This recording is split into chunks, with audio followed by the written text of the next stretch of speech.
యేసయ్యా, నన్ను సృష్టించావు, చెడిపోయిన నన్ను బాగు చేయటానికి ఈ లోకంలో జన్మించావు.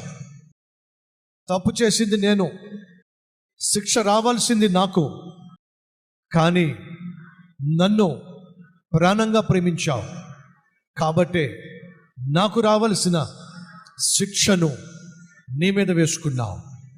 అయ్యా, నన్ను క్షమించు, నీ క్షమాపణ నాకు ప్రసాదించు, నా హృదయంలో అడుగుపెట్టు, నీ గుణలక్షణములు నాకు ప్రసాదించు.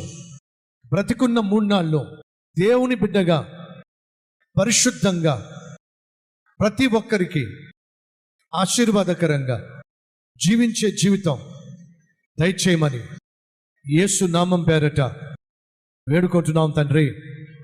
ఆమె